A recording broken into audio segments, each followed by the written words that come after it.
सो सबने transformers movie देखी है? नहीं देखी है? बम्बल बी वाली देखिए ना, क्या होता था उसमें बम्बल बी का कार होती थी, वो ट्रांसफॉर्म होके रोबोट बन जाती थी। ओके, सो इसके अंदर भी थोड़ा बहुत वैसा ही होगा कि हमारा 12 वोल्ट होगा वो 230 हो जाएगा, या 230 वोल्ट होगा वो 12 वोल्ट हो जाएगा। ठीक है। So transformers basically transforms electrical energy in one form to another form, मतलब कि एनर्जी इलेक्ट्रिकल ही रहेगी लेकिन इलेक्ट्रिकली उसका जो फॉर्म है उसको चेंज कर देगी कि ये कुछ वोल्टेज और करंट पे था उसको किसी अलग वोल्टेज एंड करंट पे ले आएगा। ओके, सो ये ट्रांसफॉर्मर्स जब तक नहीं थे तब तक हमारा जो डिस्ट्रीब्यूशन था वो सारा एक ही वोल्टेज लेवल पे होता था। अभी उस एक ही वोल्टेज लेवल पे सब डिस्ट्रीब्यूशन ट्रांसमिशन वगैरह होता था, तो उसकी वजह से क्या होता कि जो लोड है, लोड की वजह से करंट आएगा, करंट की वजह से ड्रॉप्स होंगे। सो वहाँ पे 100 यूनिट जनरेट होंगे, यहाँ पे 25, 30, 50 ज़्यादा से ज़्यादा यूनिट पहुँचेंगे, बाकी के 50 किधर गए? रास्ते का जो कंडक्टर था उसको गर्म करने में। ठीक है, सो ये उसका प्रॉब्लम था या लॉस था। ट्रांसफॉर्मर्स आया, उसकी वजह से क्या हुआ कि अलग अलग डिवाइस अलग अलग वोल्टेज लेवल पे काम करते करते हुए बन गए, मिल गए हमें। सो ट्रांसफॉर्मर क्या करेगा, वहाँ पे मैंने जनरेटर लगाया है, जनरेटर के वोल्टेज 11 kV सपोज डिज़ाइन के हिसाब से अच्छे निकलते हैं, या 11 से 15 kV होते हैं। सो वो 11 kV का जनरेटर है, उसका वोल्टेज स्टेप अप करके मैं कर दूंगा 220 या 440, मुझे जहाँ तक भेजना है उसके हिसाब से। सो मैंने वो 11 kV का क्या किया, 220 कर दिया, तो वोल्टेज बहुत बढ़ गया, उसकी वजह से करंट बहुत कम हो जाएगा। करंट बहुत कम हो गया, उसकी वजह से क्या होगा, मैं लंबे डिस्टेंस तक उसको भेजूंगा तो भी पावर लॉस बहुत कम होगा। और ये पावर लॉस कम होने की वजह से ट्रांसफॉर्मर्स ने एक रेवोल्यूशन ला दिया इलेक्ट्रिकल सिस्टम्स के अंदर, क्रांति ला दी। ठीक है, कि जो भी सिस्टम डीसी वाला यूज होता था वो कम होके ये यूज होने लगा, क्योंकि इसको लंबे डिस्टेंस तक भेज सकते थे।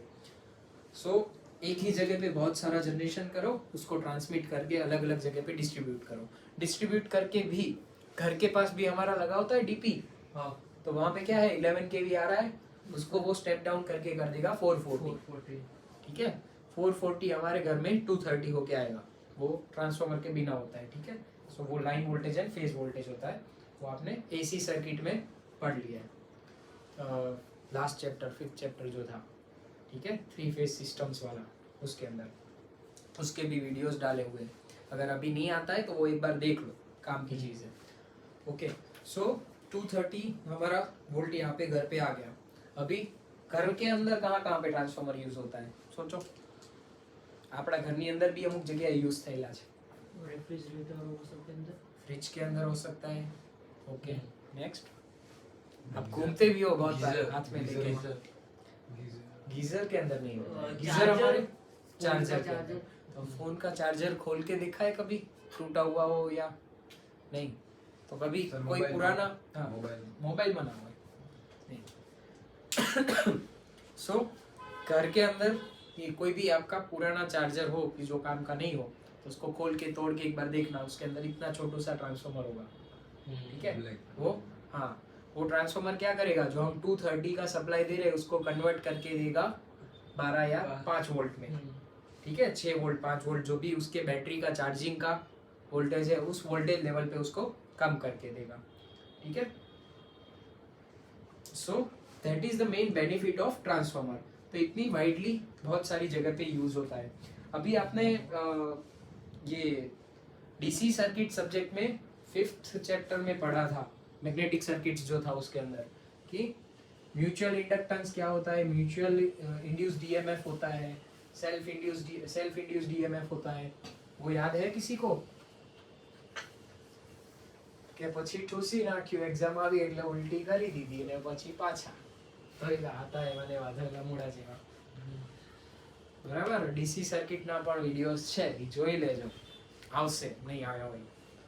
बराबर, सो डीसी सर्किट के अंदर आपने 5th चैप्टर में पढ़ा था कि अगर एक कॉइल है उसके अंदर फ्लक्स कहीं से आ रहा है एंड वो वेरी कर रहा है, तो उस कॉइल के अंदर ईएमएफ इंड्यूस्ड होगा।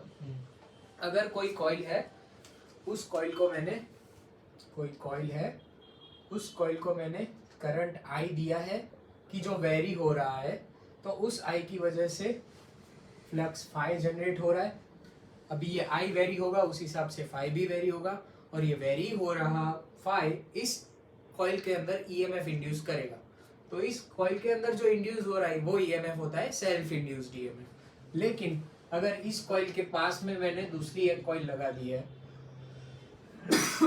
एंड फ्लक्स पूरा यहाँ से आ रहा है, ये करंट कम ज्यादा हो रहा है एंड उसकी वजह से यहाँ पे भी फ्लक्स कम ज्यादा हो रहा है, फ्लक्स चेंज हो रहा है, उसकी वजह से इस कॉइल के अंदर ईएमएफ इंड्यूस हो रहा है एंड उस ईएमएफ की वजह से अगर लोड कनेक्ट किया है तो यहाँ से करंट आई भी फ्लो हो रहा है।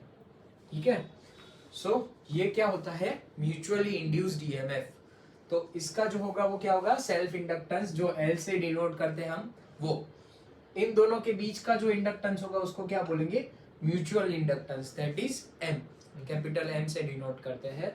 सो जितना ईएमएफ इस कॉइल के अंदर इंड्यूस होगा वो होगा E is equals to m d phi by dt, that is difference in flux with respect to difference in time.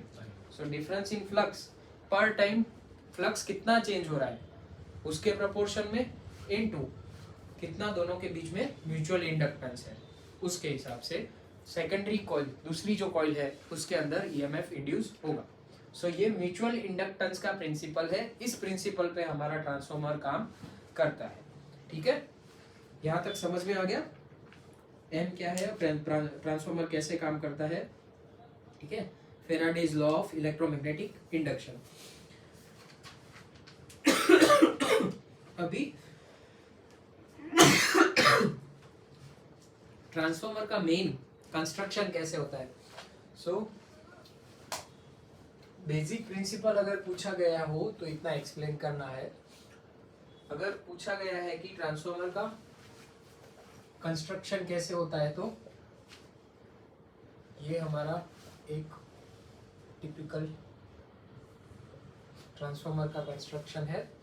इसके अंदर यहाँ पे ऐसे वायरिंग की होगी,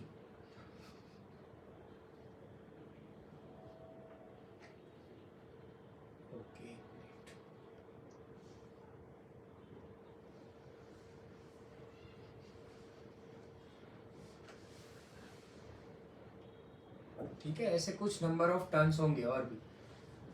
सो एक साइड पे हमने ऐसे टर्न्स लगाए हैं, दूसरी साइड भी टर्न्स लगाएंगे।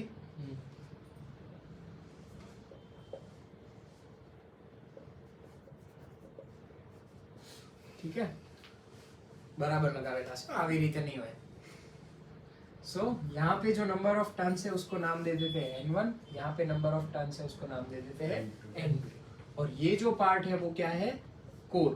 तो ट्रांसफॉर्मर के अंदर मेन दो पार्ट्स होते हैं, एक कोर होता है एंड दूसरा होता है वाइंडिंग। तो वाइंडिंग ये नंबर ऑफ टर्न्स से बनता है एंड कोर बनता है सिलिकॉन स्टील से। ठीक है, सो पिला पातला पातला पतरा, पतली पतली शीट्स, कितनी थिकनेस होगी इसकी, 0.35 mm जितनी। ठीक है, तो इतने पतले उसके अंदर शीट्स यूज होते हैं, उनको एक साथ स्टैक करेंगे, वो इस तरह से बना होगा। ये कंस्ट्रक्शन भी मैं साथ में कवर कर रहा हूँ। सो एक ऐसा होगा और दूसरा इस तरह से होगा, इन दोनों को एक साथ ऐसे लगा देंगे एक के ऊपर एक। ठीक है, सो ऐसे लगाएंगे, उसकी वजह से फ्लक्स भी इक्विटेबली डिस्ट्रीब्यूट होगा एंड रिलक्टेंस कम होगा। सो कम रिलक्टेंस वाला पाथ देगा। यहाँ पे फर्स्ट वाली जो कॉइल है उसको मैंने आई सप्लाई दिया, तो उसकी वजह से इसके अंदर फ्लक्स φ1 प्रोड्यूस होगा। ये फ्लक्स φ1 प्रोड्यूस हुआ, उसकी वजह से क्या होगा, φ1 इसके अंदर से होके फ्लो होगा, यहां से φ1 गया, दैट मीन्स कि इस कॉइल के अंदर कुछ ईएमएफ ई इंड्यूस होगा, और वो कितना होगा, will be equal to m d phi by dt। तो इस कॉइल के अंदर जो फ्लक्स आ रहा है उसके फ्लक्स के चेंज टाइम के साथ में कितना हो रहा है वो, एंड म्यूचुअल इंडक्टेंस दोनों के बीच में कितना है उसके हिसाब से इसके अंदर ईएमएफ इंड्यूस होगा। ट्रांसफार्मर का सिंबल ऐसा है कि एक कॉइल दिखाई प्राइमरी, फिर दोनों के बीच में दो लाइन से ऐसे हम कोर दिखाते हैं, एंड फिर दूसरी कॉइल दिखाएंगे जो कि सेकेंडरी है हमारी।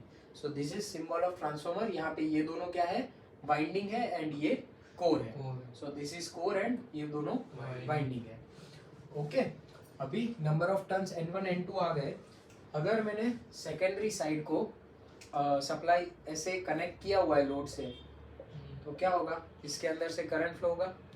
ये करंट फ्लो हुआ, उसकी वजह से इसका खुद का भी एक फ्लक्स बनेगा, जो फ्लक्स होगा phi2, और वो इस मेन फ्लक्स को अपोज करेगा। ठीक है। सो प्राइमरीली इसके अंदर ईएमएफ कैसे इंड्यूस होगा वो क्लियर हो गया। ये हम बाद में समझेंगे। ठीक है, ट्रांसफार्मर और नो लोड जब सीखेंगे तब। अभी के लिए बस इतना याद रखो कि यहाँ पे नंबर ऑफ टर्न्स N1 है, यहाँ पे नंबर ऑफ टर्न्स N2 है। N1 के अंदर हमने I1 करंट फ्लो करवाया, तो उसकी वजह से phi1 फ्लक्स प्रोड्यूस होगा, जो कि चेंजिंग हो रहा होगा। ठीक है, डायरेक्शन जिसकी चेंज हो रही होगी, वो चेंज हो रही है डायरेक्शन, उसकी वजह से इस वाली वाइंडिंग के अंदर ईएमएफ ई इंड्यूस हो रहा है। ठीक है, बस यहाँ तक सीमित रखो अभी। ओके, सो ये ईएमएफ जो इंड्यूस हो रहा है उसके अंदर एक और चीज असर करेगी, that is number of turns. ये जो हमें फ्लक्स के अंदर मिल रहा हुआ ईएमएफ मिला, ये क्या है, पर टर्न इतना ईएमएफ होगा। सो अगर यहाँ पे नंबर ऑफ टर्न ज्यादा है तो उसका मतलब ज्यादा नंबर ऑफ फ्लक्स लिंक होगा, कंडक्टर्स बढ़ाएंगे तो सो उसके साथ ईएमएफ बढ़ेगा। सो जो ईएमएफ बढ़ रहा है, बट अगर मुझे बढ़ाना है तो यहाँ पे नंबर ऑफ टर्न्स कम रखेंगे, यहाँ पे नंबर ऑफ टर्न्स ज्यादा रखेंगे। सो नंबर ऑफ टर्न्स के हिसाब से मुझे वोल्टेज मिलेगा। So if N1 is greater than N2, मतलब कि यहाँ पे ज्यादा नंबर ऑफ टर्न्स है, यहाँ पे कम नंबर ऑफ टर्न्स है, तो क्या होगा, इसके अंदर जो ईएमएफ इंड्यूस होगा वो हम अप्लाई कर रहे हैं जो ईएमएफ E1 उससे E2 कम होगा। दैट मीन्स कि हमारा स्टेप डाउन हो रहा है। ठीक है, वोल्टेज कम होता है तो हम उसको स्टेप डाउन कहते हैं। If N1 is less than N2 और N2 is greater than N1 तो क्या होगा, N2 ज्यादा है, N1 कम है, उसकी वजह से जो ईएमएफ यहाँ पे प्रोड्यूस हो रहा है वो मेन ईएमएफ से ज्यादा होगा, तो उसकी वजह से हम इस ट्रांसफार्मर को बोलेंगे स्टेप अप। ठीक है, तो ये स्टेप अप ट्रांसफार्मर होगा। N1 is equals to N2 होगा अगर कि दोनों के अंदर सेम नंबर ऑफ टर्न्स है, तो यहाँ पे 100 वोल्ट दिया है, आगे भी मुझे 100 वोल्ट ही मिलेगा। इस टाइप के ट्रांसफार्मर का यूज होता है लाइटिंग वगैरह में, इसको बोलते हैं आइसोलेशन ट्रांसफार्मर। ठीक है, तो ये आइसोलेट करता है इलेक्ट्रिकली दो सर्किट्स को, इसीलिए इसको नाम दिया है आइसोलेशन ट्रांसफार्मर। मेन ये बेसिक 3 चीजें पता होनी चाहिए, एंड ट्रांसफार्मर के बारे में कॉइल्स के ये पता होना चाहिए कि नंबर ऑफ टर्न्स है और कैसे ईएमएफ इंड्यूस हो रहा है म्यूचुअल इंडक्टेंस के प्रिंसिपल से। फ्रीक्वेंसी जो है, मैंने प्राइमरी साइड जितनी फ्रीक्वेंसी अप्लाई की होगी उतनी ही सेकेंडरी साइड मिलेगी। सो 50 हर्ट्ज अगर अप्लाई किए हुए हैं तो उधर भी 50 हर्ट्ज ही मिलेंगे। ठीक है, ओके। अभी कंस्ट्रक्शन ऑफ ट्रांसफार्मर, तो ट्रांसफार्मर का कंस्ट्रक्शन कैसा होगा। ट्रांसफार्मर 2 टाइप के होते हैं, core type and shell type. तो कोर टाइप का ट्रांसफार्मर है, उसके अंदर क्या होगा कि बाहर की साइड जो मुझे मिल रहा है वो मेरा बाहर की साइड वाइंडिंग आएगी, एंड अगर बाहर की साइड कोर आ रही है then it is shell type transformer. अगर बाहर की साइड वाइंडिंग आ रही है तो कोर टाइप, और बाहर की साइड कोर आ रही है तो शेल टाइप। कोर टाइप जो ट्रांसफार्मर है उसके अंदर क्या होगा, इस तरह से ये मेरा दोनों कोर का लिम्ब है, इसको लिम्ब बोलते हैं। ठीक है, एंड इसको योक बोलते हैं, कोर के पार्ट्स को। सो ये कोर का लिम्ब है, दोनों लिम्ब के ऊपर वाइंडिंग प्लेस की होगी। सो ये जो वाइंडिंग प्लेस की है वो बाहर की ओर है, इसकी वजह से इसको क्या बोलते हैं, कोर टाइप ट्रांसफार्मर। एंड जो शेल टाइप ट्रांसफार्मर है उसके अंदर क्या होगा, ओके, इसके जो स्टैंपिंग्स होंगे वो इस तरह से होंगे, एक यहाँ पे लगाया, फिर दूसरा इस तरह से एल टाइप का स्क्वायर लगाएंगे, ठीक है, फिर ऊपर ये पहले वाला दूसरे वाला ऐसे स्टैक करते जाएंगे, थप्पो करता जा आ रीते। इसके अंदर क्या होगा, कोर ई टाइप की होगी। ई टाइप मतलब कि ये जो अभी बन रही है वैसी। भूल कर नीचे सीधी लिखी आप सही है।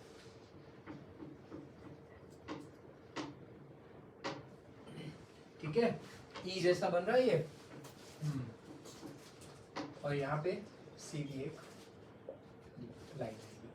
सो ये ई एंड आई टाइप के स्टैम्पिंग्स इसमें यूज करेंगे, शीट्स ऐसी यूज करेंगे। सो આ પણ એકબીજામાં ઇન્ટરચેન્જ થતું હશે। પહેલા આ રીતે લગાવ્યું, એના પછી બીજું જે લગાવીશું એ કઈ રીતનું હશે, આ રીતે, અને ઉપરની બાજુ સીધી લાઈન। બંનેનો શેપ તો સેમ જ થાય છે, પણ પહેલા આ રીતનું લગાવ્યું, પછી ઉપર આ સ્ટ્રીપ લગાવી, બીજું આ રીતનું લગાવીને એની ઉપર આ સ્ટ્રીપ લગાવી, તો એ રીતે આ પણ ઇન્ટરચેન્જ થઈ રાખશે। એનાથી શું થાય, લો રિલક્ટન્સ વાળો પાથ મળે અને फ्लक्स से यूनिफॉर्मली डिस्ट्रीब्यूट થઈ શકે। बराबर, चलो अभी इसके अंदर सेंट्रल जो वाइंडिंग है यहाँ पे एक हमने एलवी वाइंडिंग लगा दी और उसके ऊपर एचवी वाइंडिंग लगा दी, या तो फिर एलवी एचवी ऐसे इंटरस्पेस कर दी। ठीक है, तो एक के ऊपर दूसरी के ऊपर पहली ऐसे वाइंडिंग लगा दी, तो इसको हम क्या बोलेंगे, शेल टाइप ट्रांसफॉर्मर। ठीक है, तो शेल टाइप ट्रांसफॉर्मर के अंदर बाहर की साइड पे क्या आया, ये कोर आई। सो कोर के दो लिम्ब आ रहे, उसकी वजह से इसको शेल टाइप ट्रांसफॉर्मर कहते हैं। अभी ये जो कोर बनी हुई है वो अगर स्टैंपिंग मैंने एक ही साइज के यूज किए हैं तो ऐसी होगी, लेकिन अभी इसके ऊपर जब हम वाइंडिंग प्लेस करेंगे तो वो क्या होगा, वाइंडिंग मेरा है वो एयर गैप आएगा, यहाँ से इस तरह से वाइंडिंग प्लेस होगा। सो यहाँ पे ये सब एयर गैप आ रहा है, इसकी वजह से वाइंडिंग के फ्लक्स का लीकेज होगा, तो वो लीकेज होगा, उसकी वजह से ज़्यादा नंबर ऑफ टर्न्स लगाने पड़ेंगे, ज़्यादा कंडक्टर की साइज रखनी पड़ेगी, करंट ज़्यादा रखना पड़ेगा, so on and so fourth. तो उसकी वजह से ट्रांसफॉर्मर की एफिशिएंसी थोड़ी कम होगी। इसको ओवरकम करने के लिए हम क्या करते हैं, ये जो एयर गैप है उसको फिल करने का ट्राई करते हैं, तो दूसरा एक यहाँ पे कर दिया, तो इसको टू स्टेप्ड कोर कहते हैं। इससे और एक स्टेप बढ़ा दिया तो यहाँ पे एक और ऐड कर दिया, ये 3 स्टेप कोर कहते हैं। तो ऐसे नंबर ऑफ स्टेप्स बढ़ाते जाएंगे तो क्या होगा, हमारा जो कोर बन रहा है वो कुछ ऐसा बनेगा। सो नियर सर्कल आ रहा है, सर्कल ની નજીક આવે છે કન્સ્ટ્રક્શન એનું, એટલા માટે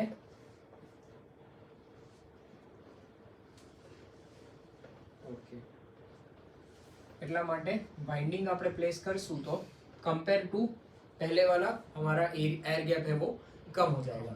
सो अभी तो एक्चुअल में आप देखोगे तो ऑलमोस्ट गोल ही लगेगा। ठीक है, बहुत सारे स्टेप्स होते हैं एक्चुअल में, बट पहले जो ट्रांसफॉर्मर्स बनते थे उसमें स्टेप्स थोड़े कम रखते थे, अभी भी यूज होते होंगे जिसके अंदर स्टेप्ड कोर में कम नंबर ऑफ स्टेप्स रखे हो, बट मोस्टली ऐसा होता है कि सबसे ज़्यादा नंबर ऑफ स्टेप्स रखते हैं ताकि एफिशिएंसी हमारी सबसे अच्छी हुई है। आइडियली ये कोर कैसी होनी चाहिए, सर्कुलर, बट होती कैसे है, ऐसी स्टेप टाइप की। अभी इसके ऊपर इंसुलेशन यूज किया होता है, वार्निश, बेकेलाइट, फूलर बोर्ड वगैरह का, एंड जो हमारा कंडक्टर होता है उसके ऊपर एनेमल का कोटिंग होता है। ठीक है, सो उस इनेमल के कोटिंग की वजह से paper board and oil impregnated paper की टेप उसके ऊपर लगा के इंसुलेशन प्रोवाइड करते हैं। ये इंसुलेशन ज़्यादा कम प्रोवाइड करना पड़े उसके ऊपर क्या डिपेंड करता है, हम कैसे वाइंडिंग को प्लेस कर रहे हैं। तो कोर से अगर नज़दीक में एलवी वाइंडिंग रखेंगे तो कोर से हमें इंसुलेशन कम देना पड़ेगा, एलवी वाइंडिंग नज़दीक है तो। बाहर की साइड एचवी वाइंडिंग है तो कम, तो ओवरऑल इंसुलेशन कम देना पड़ेगा। अगर एचवी वाइंडिंग अंदर की साइड है तो उसका मतलब कोर के बिल्कुल बाजू में है तो बहुत ज़्यादा देना पड़ेगा। ठीक है, सो वो कम देने के लिए हम इस तरह से प्लेस करते हैं। ओके, नेक्स्ट अभी ट्रांसफॉर्मर के अंदर जो ईएमएफ इंड्यूस हो रहा है वो कैसे और कितना होगा। सो इंड्यूस्ड ईएमएफ इन ट्रांसड्यूसर, उसका ईएमएफ इक्वेशन कैसे बनेगा वो देखते हैं। ट्रांसफार्मर को हम एसी सप्लाई देंगे, ट्रांसफार्मर डीसी पे काम नहीं करेगा, वो क्यों नहीं करेगा वो भी देखेंगे। सो ये एसी सप्लाई का वेवफॉर्म है। हाँ यहाँ पे मैक्सिमम वैल्यू कब आ रही है, 5/2 पे 90 डिग्री पे। 90 सो यहाँ पे मुझे 5m मिलेगा मैक्सिमम। ये फ्लक्स का अगर वेवफॉर्म है तो कितना टाइम है इसका, टाइम पीरियड क्या होता है, टाइम पीरियड t बराबर इज इक्वल्स टू શું થાય 1/f t is equals to 1/f f શું છે ફ્રીક્વન્સી, ફ્રીક્વન્સીની ડેફિનેશન શું છે, નંબર ઓફ સાયકલ્સ પર સેકન્ડ, ठीक है। અને ટાઈમ પીરિયડ ટાઈમ t શું છે, time taken by one cycle in seconds, seconds में कितना टाइम लेता है वो। ओके सो ये 0 से 5m तक पहुंचा। हमारा इंड्यूस होता हुआ EMF E is equals to क्या होगा, difference in flux that is 5m minus 0 divide by t upon 4 sorry, ठीक है। सो इंड्यूस्ड ईएमएफ કેટલો હશે, 5m માઇનસ 0 એ ફ્લક્સ નો ચેન્જ છે डिवाइड बाय t अपॉन 4। હવે 4 ને આપણે ઉપર જવા દઈએ તો 4 5m डिवाइड बाय t થશે। t इज इक्वल्स टू શું છે 1 upon f, so is equals to 4 5m divide by 1 upon f, છેદનો છેદ અંશમાં પાછું f આગળ ઉપર જતું રહેશે તો 4 5m f આટલો ईएमएफ ઇન્ડ્યુસ થશે 1 ટન ની અંદર, બરાબર। આપણે એક જ કોઇલ માટે જોઈએ છીએ એટલે એની અંદર મ્યુચ્યુઅલ ઇન્ડક્ટન્સ નથી આવ્યો અત્યારે। ઓકે હવે 4 5mf આ જે જનરેટ થયું એ શું છે, પર ટર્ન છે। એક વાઇન્ડિંગ ની અંદર નંબર ઓફ ટર્ન્સ વધારે હશે ઘણા બધા, તો એ નંબર ઓફ ટર્ન્સ પણ એની અંદર એડ કરશું। ઓકે હવે જે ફ્લક્સ છે 5m એ શું છે, મેક્સિમમ ફ્લક્સ છે। મેક્સિમમ ફ્લક્સ ક્યારે મળશે, જ્યારે મેક્સિમમ ફ્લક્સ ડેન્સિટી હશે। ઓકે અને ફ્લક્સ डेंसिटी એ શું છે 5m divide bye ai। ai શું છે, एरिया ऑफ आयरन कोर। तो आयरन की जो कोर है उसका एरिया कितना होगा, तो आयरन जरूरी नहीं कि દર વખતે આયરન જ યુઝ થયું હોય, સિલિકોન સ્ટીલ પણ હોય છે, બટ એને કોર આપણે આયર્ન થી જ બતાવીએ છીએ, આયર્ન લોસ કહીએ છીએ કોરના લોસને પણ। ઓકે સો આ શું છે, એરિયા ઓફ કોર, કોરનો એરિયા કેટલો છે મીટર સ્ક્વેર ની અંદર એ पर फ्लक्स, तो फ्लक्स पर एरिया करશું તો આપણને फ्लक्स डेंसिटी મળશે। ओके वो आएगा। अभी अगर ये जो मुझे वैल्यू मिल रही है वो क्या है, average form factor 1.11 is equals to क्या होगा, RMS upon average value. Okay AC circuit में सेकंड सेमेस्टर में आया था। सो आरएमएस वैल्यू मुझे ढूंढनी है तो क्या करूंगा, मैं एवरेज वैल्यू को 1.11 से मल्टीप्लाई कर दूंगा तो मुझे मिल जाएगी आरएमएस वैल्यू। तो ई आरएमएस इज इक्वल्स टू क्या होगा 1.11 इनटू एवरेज वैल्यू क्या मिली मुझे 4 5m f, that is equals to 4.44 5m f। अभी इसको मैं ऐसे भी लिख सकता हूँ कि 4.44 BMAIF, ठीक है। ओके नाउ ये नंबर ऑफ टर्न्स एक टर्न के लिए है, नंबर ऑफ टर्न्स कितने होंगे 4.44 BMAIF N1। सो ये क्या है, टोटल वोल्टेज कितना होगा V1 या तो E1, आइडियल ट्रांसफार्मर के लिए V1 E1 सेम होते हैं। सेकेंडरी वाइंडिंग के अंदर E2 will be equal to 4.44 BMAI F into N2। तो ये क्या है हमारा सेकेंडरी का वोल्टेज। सो ये हमारा EMF इक्वेशन है, ठीक है। अभी इस EMF इक्वेशन को मैं एक दूसरे से डिवाइड कर दूं। सो E1 इज इक्वल्स टू ये है, V1 इज इक्वल्स टू ये, V2 is equals to ideal transformer के लिए इन सब चीजों को डिवाइड कर दूंगा इक्वेशन 1 और 2 को, तो क्या होगा V1 divide by V2 is equals to E1 divide by E2 is equals to N1 upon N2 4.44 dm AIF वो सब कैंसिल आउट हो जाएगा, बचेगा क्या सिर्फ N1 एंड N2, तो N1 डिवाइड बाय N2। तो ये जो है इसको क्या कहते हैं, ट्रांसफार्मर का वोल्टेज रेशियो या टर्न्स रेशियो कहते हैं, ठीक है। अभी इसको मैं ऐसे भी लिख सकता हूँ E1 divide by N1 is equals to E2 divide by N2। ये इंटरचेंज कर दिए एक दूसरे से, ठीक है। तो ये जो बन रहा है ये क्या है, ये क्या बता रहा है कि E1 मतलब कि प्राइमरी का EMF डिवाइड बाय N1 मतलब कि प्राइमरी के टर्म्स इक्वल होंगे E2 दैट इज सेकेंडरी के टर्म्स डिवाइड बाय सेकेंडरी के number of turns, EMF and turn. Okay, so EMF पर टर्न दोनों के सेम रहेंगे, प्राइमरी एंड सेकेंडरी के। दैट मीन्स कि अगर 1 टन है और 1 वोल्ट है तो यहाँ पे 2 टन है तो 2 वोल्ट होंगे, ठीक है। इतना छोटा होता नहीं है बट समझने के लिए कि अगर 100 टन है एक साइड एंड दूसरी साइड 200 टन है, 100 टन वाली साइड 100 वोल्ट दिए है तो पर टन 1 वोल्ट आएगा, एंड दूसरी साइड 200 नंबर ऑफ टर्न्स है, दैट मीन्स वहाँ पे मुझे वोल्टेज कितना मिलेगा 200 वोल्ट्स, ठीक है। तो स्टेप अप નું કામ કરી આપશે।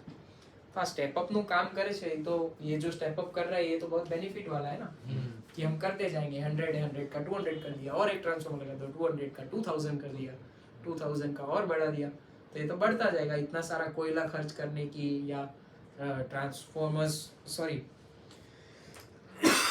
बड़े बड़े जनरेटर्स बनाने की जरूरत ही नहीं है कि नहीं।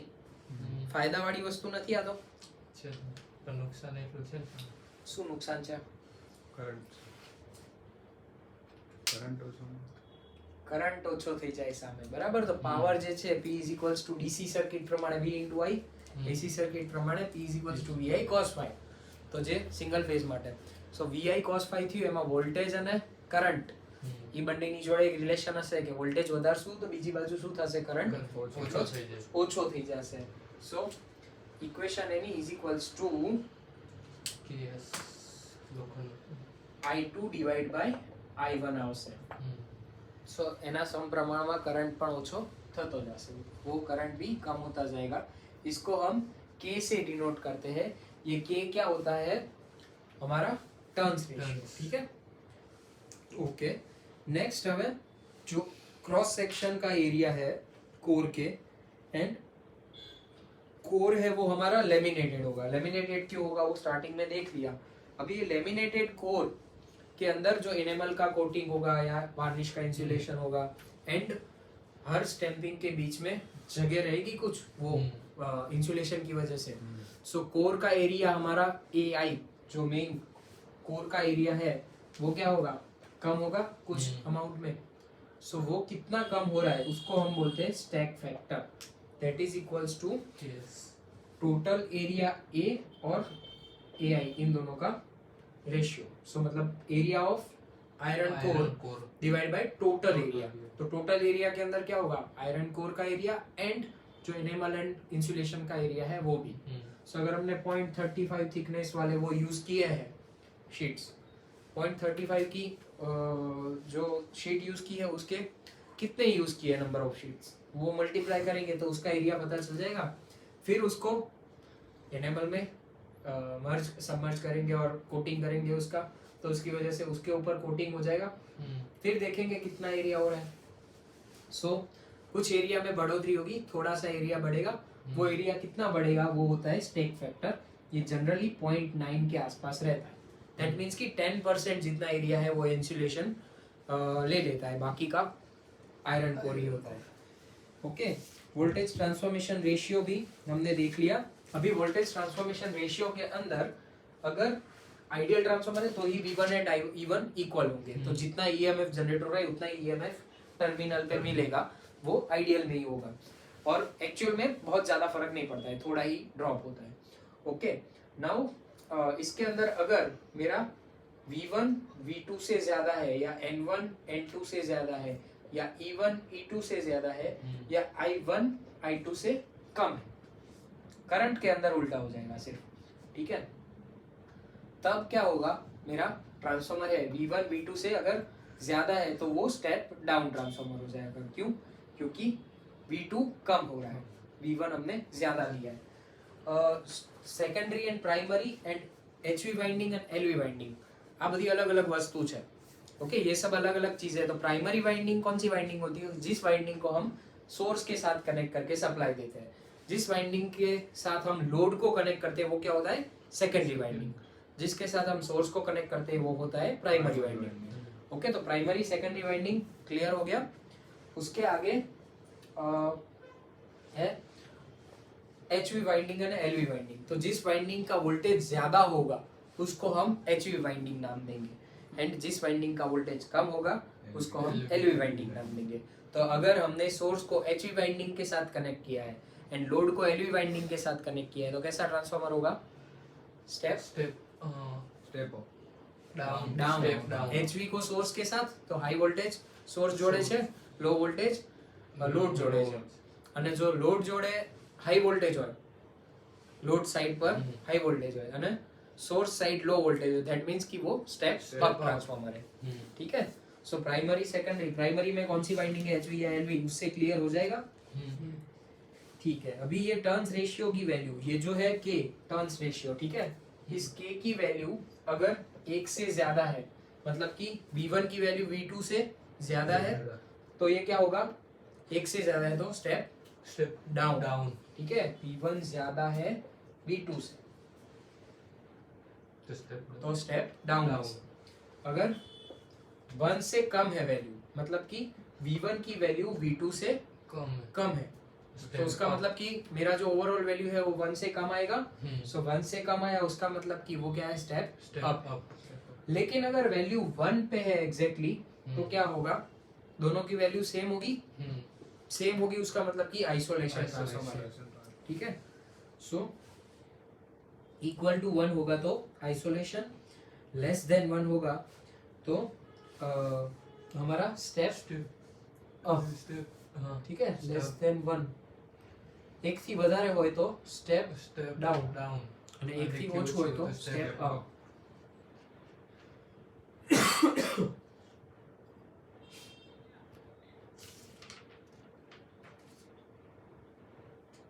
अभी रेटिंग ऑफ ट्रांसफार्मर, तो ट्रांसफार्मर का रेटिंग किसमें होता है? केवीए, तो किलो वोल्ट एम्पियर, तो वोल्ट एम्पियर होता है VA। ठीक है, ये केवीए में क्यों होता है एंड केवीए कैसे आता है वो भी देखते हैं।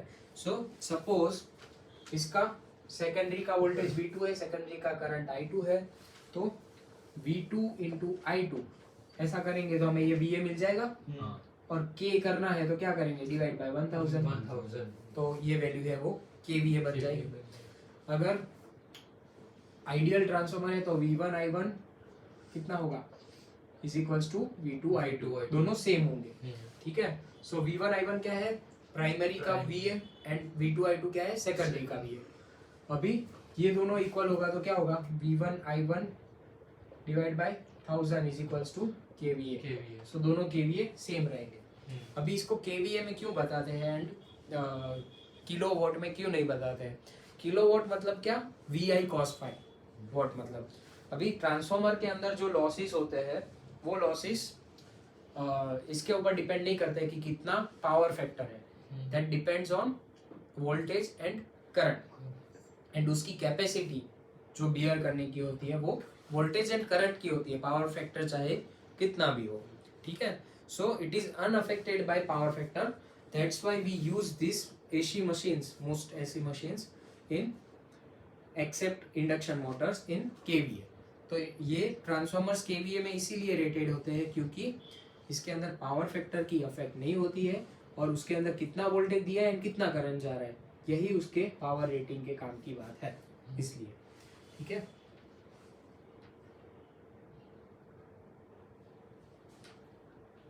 अगर पावर फैक्टर हमारा यूनिटी होगा तो इक्विपमेंट कम से कम पावर, कम से कम करंट लेगा, एंड अगर पावर फैक्टर यूनिटी से किसी भी डायरेक्शन में बढ़ेगा या कम होगा तो जितना कम या ज़्यादा हो रहा है उतना वो सेम लोड के लिए करंट ज़्यादा लेगा।